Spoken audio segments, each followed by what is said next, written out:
You're listening to the Options Insider Radio Network. For more quality options programs, visit www.theoptionsinsider.com or search for Options Insider Radio Network in your podcast provider of choice. Listeners can also access all of our programming through our mobile app, available in iTunes and on Google Play. Don't forget to follow along with your favorite programs and submit your own questions for the hosts at twitter.com/options. Facebook.com/TheOptionsInsider or via questions at TheOptionsInsider.com. It's time for Volatility Views, the premier program for volatility traders. Each week, we'll take a deep dive into the world of volatility with in-depth analysis, trading activity reviews, strategy breakdowns, cutting-edge education, and much more. We'll also bring you exclusive conversations with the traders, researchers, and asset managers who are reshaping the volatility landscape. If it involves volatility, then you'll find it on Volatility Views. Volatility Views is brought to you by Russell Investments, home of Russell Indexes, which calculates approximately 700,000 benchmarks daily, covering 98% of the investable market globally, including more than 80 countries and more than 10,000 securities. Approximately $4.1 trillion in assets are benchmarked to the Russell Indexes. For more information on Russell Indexes and RVX, please visit russell.com/indexes. And now it's time to take a deep dive into the world of volatility. It's time for Volatility Views.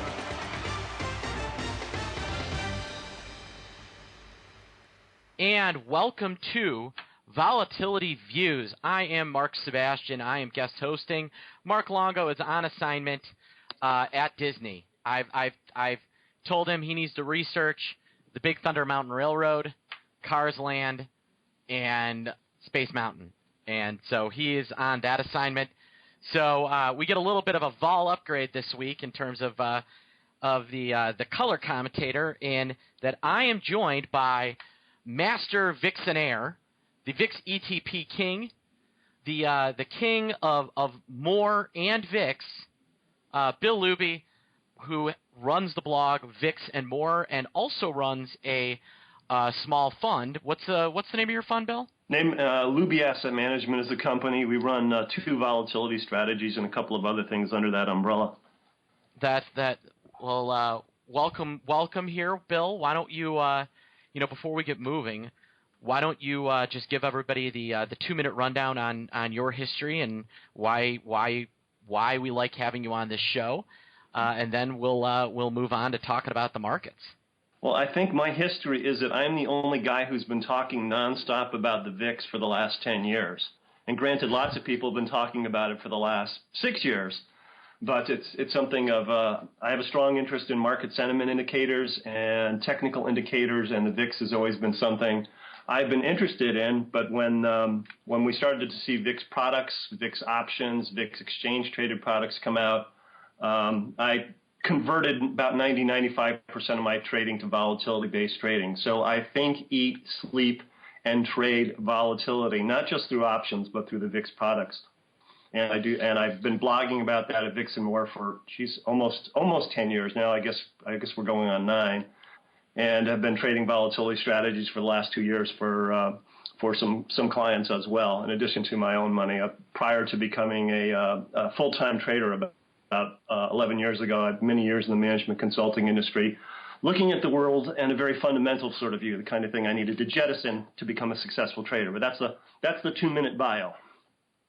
All right. Well, and that's an awesome 2-minute bio. We're going to hear a lot more about your thoughts during the Volatility Viewpoint segment. But before we move on to that, let's look at the Volatility Review.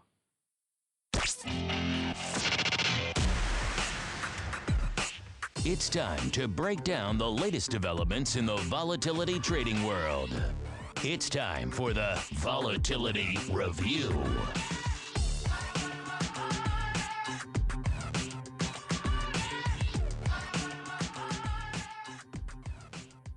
And welcome to the Volatility Review. This is where Bill and I are going to talk about the markets. And Bill, ugly day today. Ugly day yesterday. ugly week, ugly month. S&P is now down on the year by about 4 points. What are you seeing in the market, and what are the different sentiment indicators you follow saying as you're watching the market move around here today?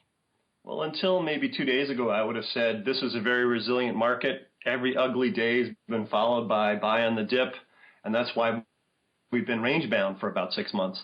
But now you're starting to see significant deterioration in a number of areas, and obviously we've had issues with currencies and commodities and interest rate volatility that until now equities, at least in the U.S., has been reasonably well insulated from. But in the last couple of days, you started to see some mass selling, which is interesting for the middle of August, of a lot of the momentum names.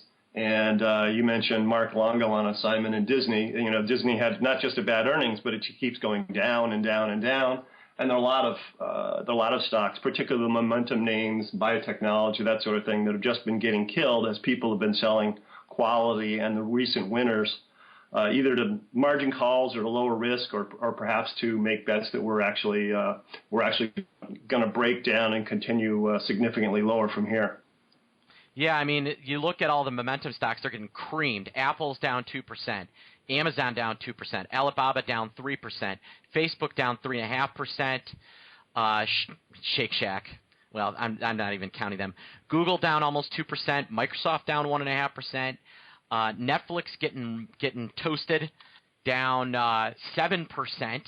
Disney, as you mentioned, getting just hammered, down 4.9%. So across the board, the market is ugly. As we're talking, we're right off the lows, but the VIX is right at the high of the day. And the VIX futures, which had been kind of slow playing this market. Yesterday we saw the VIX up nicely and September futures not really do very much. And this morning we saw the VIX around 1730 and the September futures up 30 cents. They're now up 80, 85 cents. So we're seeing September futures and the OCC futures finally starting to act like, hey, you know what, this might be around.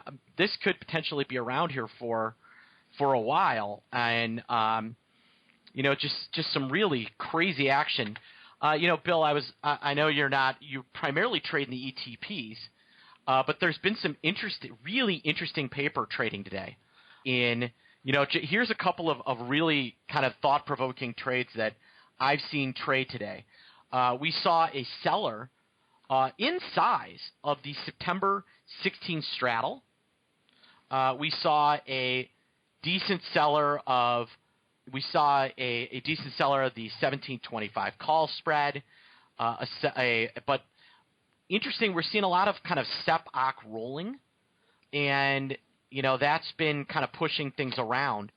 And now as we're talking, a trader just bought what appears to be about 100,000 of the VIX SEP 27 calls just now, paying about 51 cents.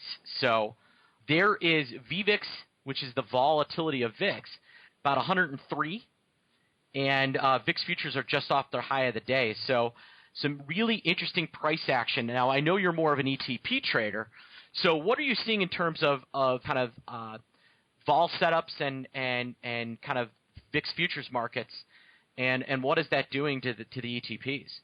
Before we jump in that direction, let me just add the trades you mentioned are particularly interesting because, and you need to get out your calendar here, because we have the VIX expiration coming up on September 16th, and we have the next Fed meeting on September 17th.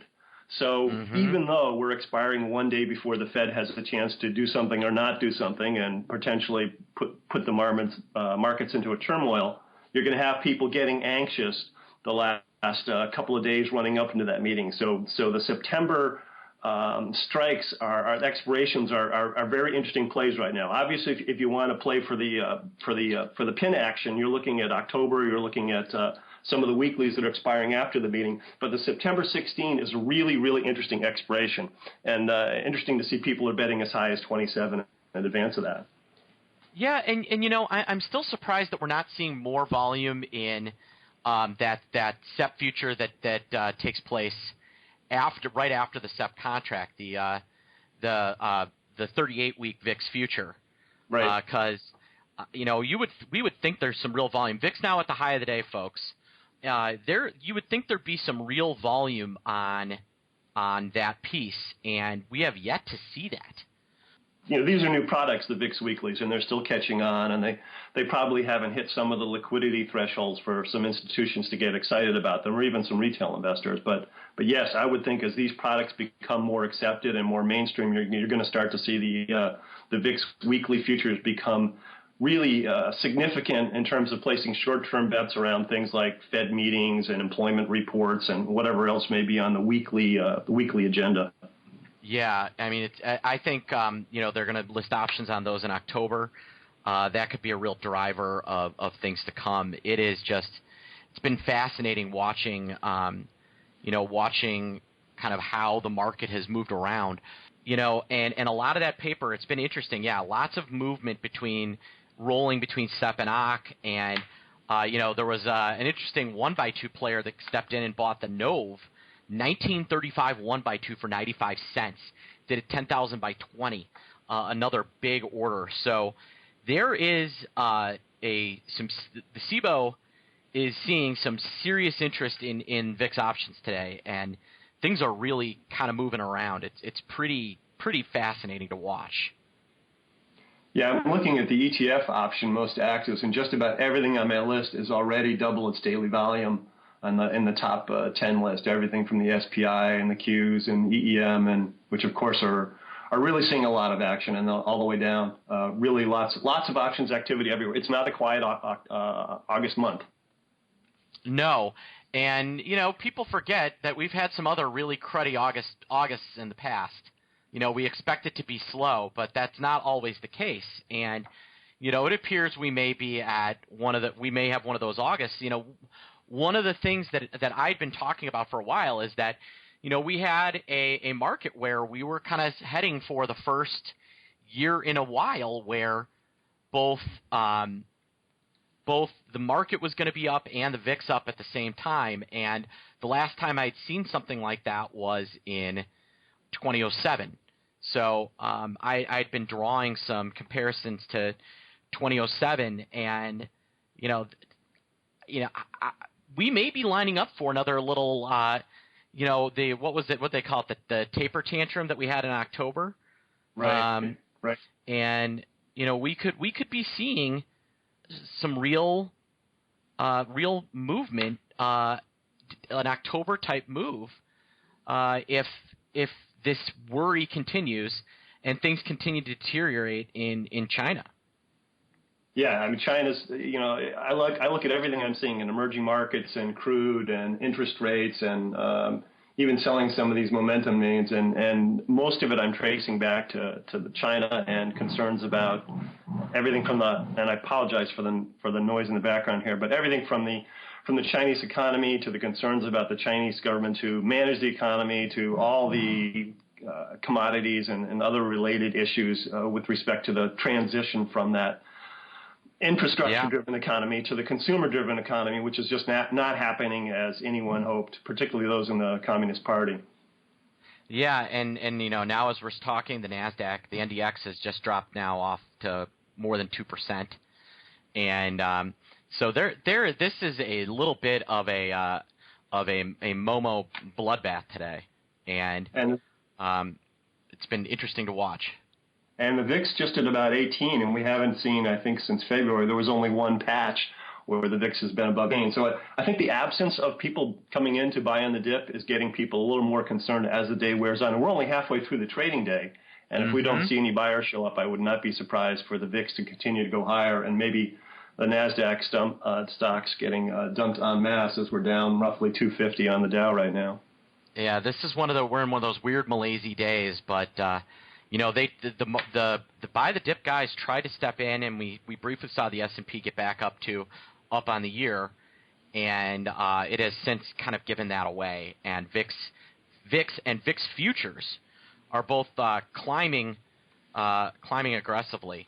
So looking at kind of where all the action is, it really has been fascinating that there was that kind of dead period where people at SIBO were a little worried about what might happen in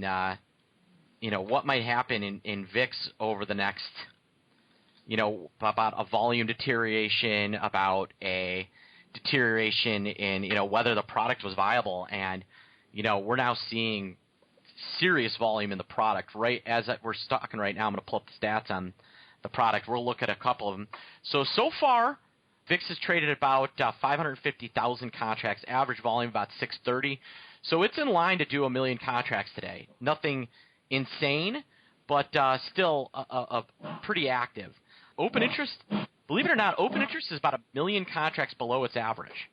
So we could see a decent increase in open interest here in the next few days if things really persist. Looking at some of the ETPs, we're going to talk a little bit more about kind of your approach, but what are you seeing in UVXY and in VXX and some of the other names? The options are certainly active today. Yeah, I mean, in stocks you buy low and you sell high. In the volatility space, at least most of us tend to sell high and let them expire or cover low. And with the VIX hovering around 18, this is starting to get, I think, a lot of interest in some of the systematic short sellers of volatility, and I include myself in that group as a systematic. I'm not a 100% short seller, but I have a short bias on volatility. Starting to get into the action here. Now, the real question is, does the SPX and some of these other major averages, do they hold support? And does the VIX eventually find some sort of resistance here around 18 or maybe in the 18 to 20 range, or does it continue to spike higher as people panic? And, who knows what will happen in terms of China tonight and the resetting, or are we going to revalue the yuan, or what data is going to come out that's going to make us think that things are actually worse than we feared? But this is the point where I'm starting to step in and looking to take defined risk positions in the short volatility in U.S. equities and in some other places as well, because I see the opportunities that haven't been there for a while. And most times the market tends to over panic and overshoot. That doesn't mean you're going to time that top perfectly, but this starts to be an attractive opportunity as far as I'm concerned from the short side. Yes, I don't disagree. Now, how do you deal with issues associated with things like especially in the ETPs with a short bias? If right now we've now got one of the reasons why people like ETPs is that roll yield, and maybe we're getting a little ahead of yourself. Maybe we should roll this into the volatility viewpoint, because there's a lot of questions I have for you. But you're right, it is starting to look interesting as a short sale. I don't know that I would want to get in today. My general rule is I don't want to be the first guy in selling volatility. Right. I'm going to let somebody else step in first. I'm a buy high and sell higher, and a sell low and buy lower type of approach, and or sell. Basically what I tell people is I'd rather sell a 20 VIX coming from 30 than a 30 VIX coming from 20. Right. And so I'm not quite there yet. And we've just saw the S&P briefly dip. It's now below 20.5. It's now down $30. There is real potential that the next major resistance points my technical people look at from this level, now that we've broken 20.5, is 2033. So that would put us down about $45 today. And so that'll be interesting to see whether those Fibonacci people are gonna end up being right today. And lately we've had a couple of strong reversals when the market's been down big and has reversed back to even, sometimes permanently and sometimes only for a brief period. But we have gotten spoiled in expecting that reversal. But when you see the Dow down 260 or so in the middle of the trading session, more often than not, you're going to see some panic in the last half hour that's going to lead to a further VIX spike. Then you are going to see the markets move back toward even. So yes, if you're looking to sell volatility, it's often better to do it right at the end of the day, or once you get a sense of the following session, whether things are starting to settle. And there's a surprising amount of money to be made when it's already started on the way back down, rather than trying to pick a volatility top. Exactly. I could not agree more. I think that oh wow, VIX over 18 now. I would generally, my general signal, and you've got VIX and VXV lined up. My general signal, there are a lot of people that look at VXV and VIX and that relationship. I don't look at VIX over VXV as a buy signal. I look at VIX back under VXV as a buy signal. I'm okay giving up some of that, because if you look at a long-term chart of volatility, when the two cross, the long-term return is not positive. So, that's one of my things. And, now that we've talked about the market here for a little bit, let's delve a little more into the Bill Luby approach. There's your 2048, by the way. And let's dig out of the volatility review and move into the volatility viewpoint. It's time to welcome thought leaders from throughout the volatility trading world. It's time for Volatility Viewpoint. And welcome to Volatility Viewpoint. I'm going to ask Bill about, just his overall, he's not going to share any secret sauce, folks, but, I think it's valuable for everybody, for him to kind of share some of his approaches to the market. So Bill, we've been in a cyclical volatility dropping, low volatility market now for 5 years. What is your view of kind of the current market? Well, we're talking about the current market. What is your view of kind of dealing with a low vol market and a contangoed market versus a market in transition versus a high volatility market, and how have you built a structured trading strategy or semi-structured trading strategy around it? Well, the first thing I look at is I look at cross-asset class volatility. So you and I have been talking about the VIX and the VIX products and the SPX, XPY. There's a huge amount of liquidity, and you can drive some pretty large trades through there. My focus is multi-asset class global volatility. So, something like the VXEEM, looking at emerging markets, looking at gold volatility, looking at crude oil volatility, which has been extremely high for an extended period, really going back to last Thanksgiving's OPEC meeting. The euro volatility, all the stuff related to Greece and the strength of the eurozone, and then the interest rate volatility with the around the U.S. Treasuries, and that's been fluctuating as people have been trying to figure out what the Fed is or isn't doing with respect to raising interest rates. So the VIX has been low, but crude and euro and interest rates and currencies in general have generally been very high. And typically, when I see that, you can only remain an island for so long. The volatility starts to spill over into equities. And often you see equity volatility start to jump like it has in the last couple of days. So that's what I look at. I try to be global. I try to be multi-asset class. And a surprising amount of the time, you see the action happen somewhere else in the world or in another asset class and then spill over into the VIX, rather than necessarily the VIX leading the rest of the world. That's, in my mind, at least less likely to happen. Mm-hmm. So, yeah, just fascinating.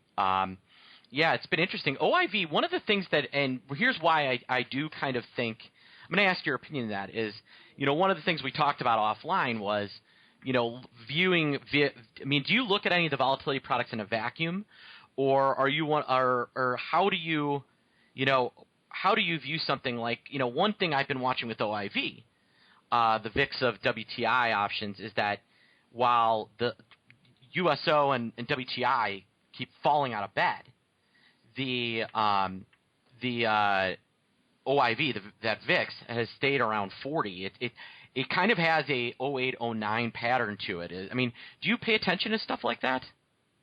I do. The OVX, the Oil Volatility Index, that was up. I'm not sure if it hit 60, but it was up in the 60.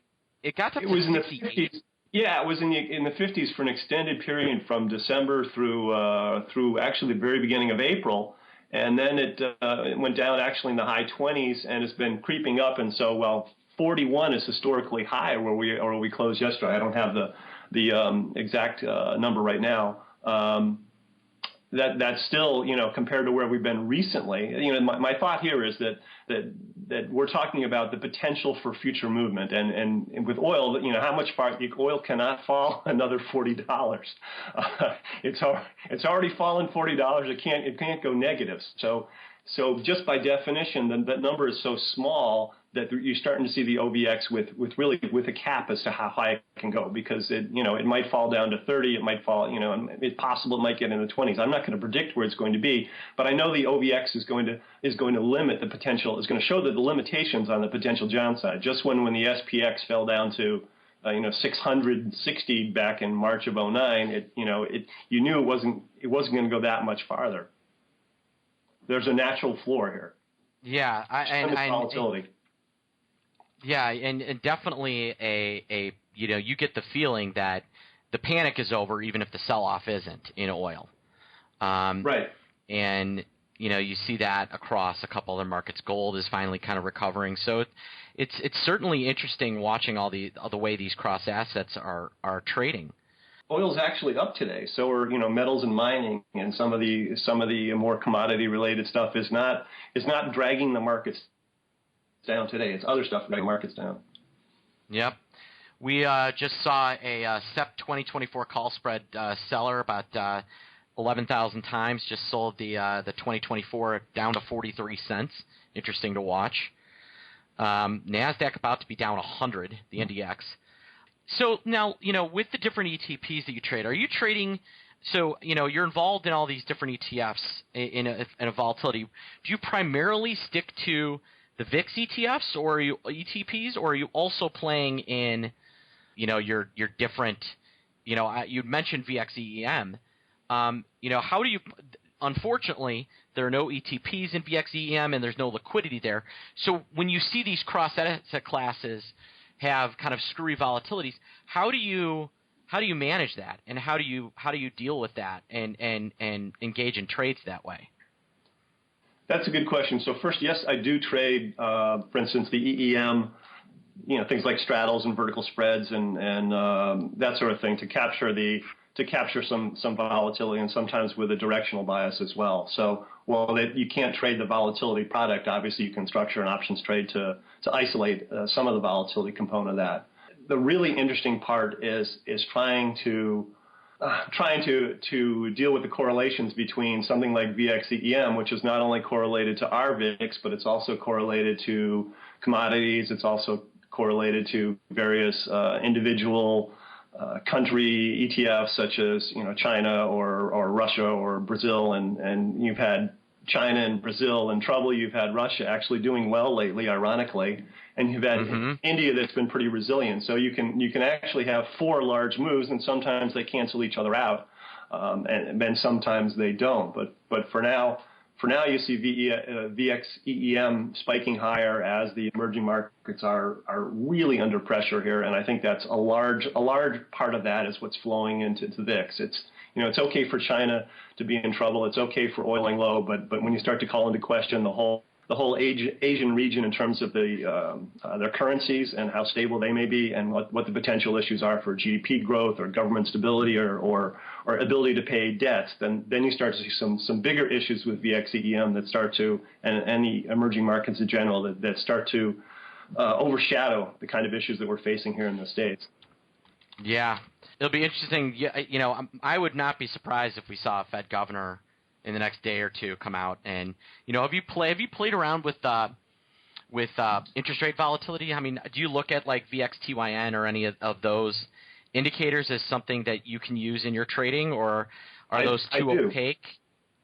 No, I do that because one of the reasons is, equities and bonds tend to move in opposite directions, and that doesn't necessarily mean the equity volatility and bond volatility move in opposite directions. And they changed the ticker on the 10-year. It's TYVIX now, just to confuse the heck out. Somewhat successfully. Yeah, what is it? VX. What is it? TYVIX. TYVIX, the 10-year VIX. So I do keep an eye on that, because that's really a pretty good gauge as to how concerned people are about, or how much uncertainty there is related to where interest rates are going, which translates pretty strongly toward what the expectations are about Fed rate hikes and just the interest rate stability, if you will, going forward. So yeah, I've seen that it's been relatively stable as of late, but if you turn the clock back to July and June, we saw a lot of interesting things going on as people are trying to figure out when the Fed's actually going to pull the trigger. Yeah, well, if you look at the different ETFs and the structure of the bond market, they're not hopeful that it's going to happen in September anymore. And, no, not at all. That would be the one thing that could turn around the whole market. If the Fed governor just kind of spilled the beans, hey, we're not raising rates until 2016 because of what's going on in China. You could see the market rally 100 points in a week. And I can't imagine that they're not going to drop some hints going into September. Now, whether they're going to start this week to try and calm the markets, or whether they're going to wait a while and see whether the market maybe they'll starts say to heal something themselves. tomorrow. I can't imagine that they're not going to tip their hand pretty strongly in the next couple of weeks. I would tend to agree. So, all right. Any other pieces? So, talk a little bit about your two funds that you are running at your asset management group. Yeah, this is a registered investment advisory, so it's not technically hedge funds. So these are two volatility strategies, one of which I call the dynamic, which is long, short, multi-asset class, global, a lot of things we've been talking about here, but it does have a U.S. equity emphasis, and it does have a short bias in that just because there is typically a pretty substantial volatility risk premium built into the equity side. If you go to sell buy SPX puts, more often than not, you're going to overpay rather than underpay. So that's the dynamic volatility strategy. There's also a hedge volatility strategy I have that's it's very different, and it does a lot of pairs trading, some involving options, some not involving options. It's much more multi-asset class. It focuses a lot more on commodities. So we've got gold and crude oil and natural gas, and those things are pretty substantially represented. There's also things like emerging markets and others in there. So it's very much global, much more broad asset class and not U.S. equity centric. And those are the two strategies I've been running since the beginning of 2014. Great. And so that's any other things in particular that people should know? I mean, if they want to put money with you, how do they? If I'm interested in your registered investment advisory, where do I go? Well, there's no website at the moment, but bill@lubyasset.com, and I think you can contact me through the Vix and More blog. Yep. Have you posted anything on Vix and More lately? That's it's growing cobwebs, I must confess. It's not something that I have intentionally put behind me, but since the emphasis has been on money management, it's become less of a priority. I keep intending to become a more active poster, and that hasn't happened yet. But with the launch of VIX weekly options coming up, and frankly, with all the volatility we've had lately, I think I'm going to get inspired to start writing more on the blog again. Well, I would love to see that, because when you write, that is go-to reading. I can tell you that much, folks. So let's get out of the volatility viewpoint, and we'll roll right into the volatility crystal ball. It's time to peer into the future and reveal what the volatility gods hold in store. It's time to look into the crystal ball. All right, we're in the middle of a really ugly day. Where does vol move here when I'm recording this show next Friday? What do you think? VIX above 18, below 18, at 18? What's the driver that pushes us either into a full-on sell-off or a full-on rally cap? So a couple things. First thing I do is look at my calendar. We've got GDP. That's the second revision coming up next week. Nothing else I'm getting particularly excited about in terms of news. We're pretty much done with the earnings season, so I think we're going to be looking at what's going on in China, what's going on with the yuan, what's going on in terms of economic data, and then we'll get a sense of GDP. And as you said, someone in the Fed might speak up, although I wouldn't bet on it. My sense is, looking at the charts, that we may have a 3 to 5 day pop in volatility here, and by next Friday, you always hate to predict something's going to subside on Friday, because if there's any panic at all, it's likely to carry over the weekend. But on next Friday, I would think we would be on the downslope. And so I think we're probably more likely to see 16 than 18 as of next Friday. But that's, that's just from where I sit right now. And as a matter of fact, what's the low for the day in the VIX? Yeah. So 16 really wasn't that far off. Sitting right at the highs. Yeah. I mean, we've been hitting here about 1805 now for a few minutes. The market's been in a 2-point range. So the better question there is the S&P hasn't broken below 2039 since February. And if we do, we could see some more panic selling, maybe even some forced liquidation somewhere. And that would keep the VIX elevated probably for an extended period. But in the absence of that, I would think this would be a 3 to 5 day spike. Yeah, I mean, how often do these typically last? I mean, you've done some research on that. Everyone knows these big, huge spikes. What's the normal duration of a VIX coming from 13 back to above 20, and then moving back toward 14? What's the normal duration of a pop like that? Well, it all depends on where you start to measure from, and 13 is an interesting place to measure. I'm looking at kind of 15 as right now the area at which point I start to consider the VIX getting somewhat elevated. And you look back to the last big VIX spike we saw was in October, and there were several factors there, but Ebola, I think, was the one that probably pushed us over the edge. Which was so. But we really shot up from 15 to 31 or 2 or whatever it was in 5 days, and in 4 days we were back down to 16. So that's a pretty big round trip in 9 days, and I would expect most peaks to happen within 5 to 7 days, unless we're talking about some sort of extended, potentially systemic issue, something like a grease that's going to drag on, or something like an oil that keeps going down and down and down. But most spikes are acute and are 1-2 weeks max, and really you need to have some sort of some enduring change and that's why we have other volatility measures. We have, I think you mentioned VXV. There's also VXMT. That's the midterm. That's the 6 month. And right now, these are all kind of lining up as 18 to mid 18s sort of volatility. So no one's really predicting a big spike. And those, the 6 month out rarely predicts that we're going to go up in the 20s or something like that.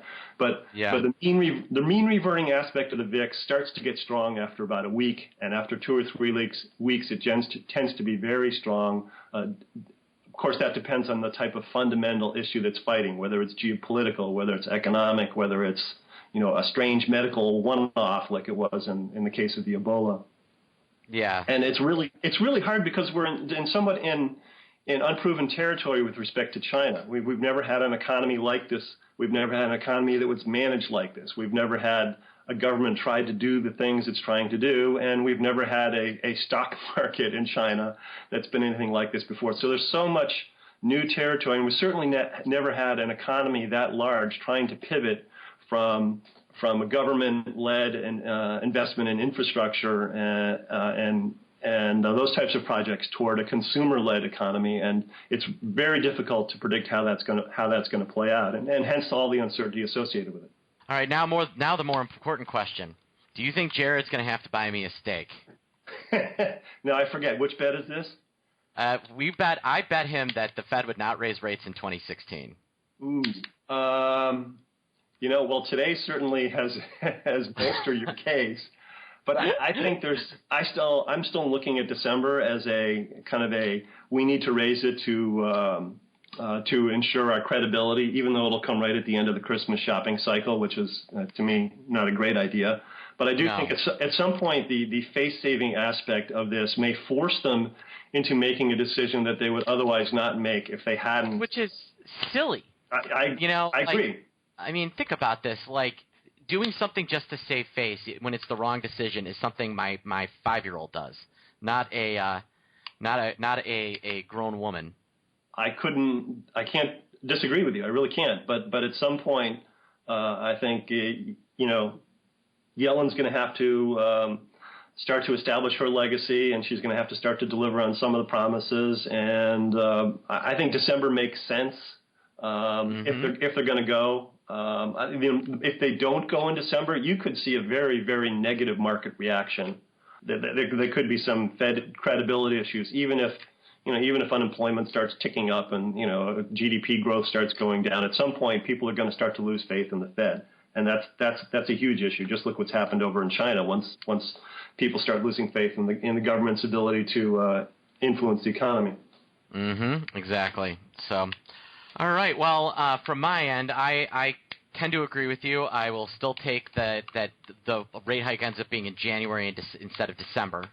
That's kind of my bet. And because maybe they do it when they're not having a press conference, just so they don't have to deal with all the questions, and they just release a statement. I can't see that. I think if they do it, there has to be a conference, at least some sort of video hookup where they explain what's going on. Otherwise, the market's just going to absolutely go crazy. Yeah, no. But so, I'll chip in the baked potato and the salad to go with the steak if that happens. How's that? All right, that's fair. That's fair. And I tend to agree with you. I do see this as I don't know that we're at a systemic level yet, as that things can keep going. But I do think that here we are at a level, and we may get an opportunity to test this level lower by the end of the day. Yeah. Which could be really interesting. The VIX is off the highs, but barely. Yeah. And the S&P is still unable to hold 20 and a half. So, and with that, we'll before we wrap up, Bill, any other closing thoughts, closing words, or or you've already told everybody how to get a hold of you? Any other information people should know about Luby Asset Management? Not immediately right now. I will get an asset manager. I will get a web page up and running soon. But you can follow me at Twitter at @VixandMore. You can message me there or find out what I'm thinking, or I will typically update blog posts there as well, or link to other stuff that I find interesting, whether it's written by Options Pit or anyone else. But it seems that every time someone asks me to come on the radio or write a column for them, the VIX spikes. So I think the folks at Barron's now, they probably just buy VIX calls every time they ask me to write a column. So there's something about, and now every time you invite me on here, I guess I should adjust my portfolio in advance in expectation we're going to have a VIX spike. There you go. Well, so one last question. So, thinking about that, I mean, is there any must-follows in terms of volatility beyond yourself and obviously myself and Jared that you do follow for kind of volatility information and are there any people that you really do like on Twitter that you like to read? Well, you can look at my follows. I try and keep my Twitter feed to manageable ones so that I never have messages flying by that I don't have time to read, and it's probably up to 50 or 60 people. But interesting thing, I find that the more original research I've done, and the more I do my own analysis and run my own data and that sort of thing, build my own models, that I find that I pay less and less attention to what others are saying or doing around me. And I'm not sure if that's a good thing or a bad thing. I'm sure it's a good thing in the sense that you don't ever feel the need to turn on CNBC. But there's always some others out there that are doing some interesting research and analysis. And I'm probably missing some interesting ones. There was a time where at VIX and More, part of my mission was to unearth every blogger that was writing about volatility and options that I thought was interesting and to highlight their work. And maybe that's something I'll go back to, A, for my own effort, just to see what's going on, and B, also kind of as a public service for other people out there who want to see what good work perhaps is not getting the broader audience that it should. All right. And Bill, I have to say this is a timely show, and it was a blast having you on. And hopefully we'll get you back more often. But I appreciate you coming on and guest hosting with me. And if you are interested in anything I'm up to, you can just go to optionpit.com and read my blog. Go to VIX and More for now if you want to read all about Bill. He's got some amazing blog posts up there that are worth the time. So with that, we'll call this a show, and we'll call this Volatility Views, and we will see you next week. And have a great week trading, everybody. Thanks for having me, Mark, and good luck with all your volatility trades. All right. Thank you.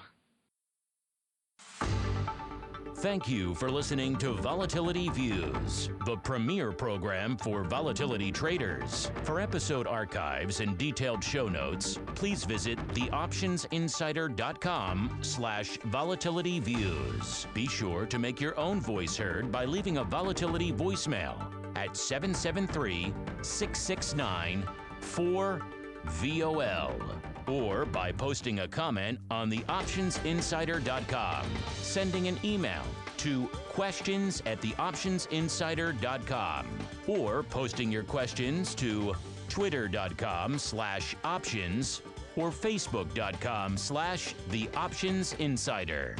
Volatility Views is brought to you by Russell Investments, a global asset manager and one of only a few firms that offer actively managed multi-asset portfolios and services that include advice, investments, and implementation. For more information on Russell Indexes and RVX, please visit russell.com/indexes.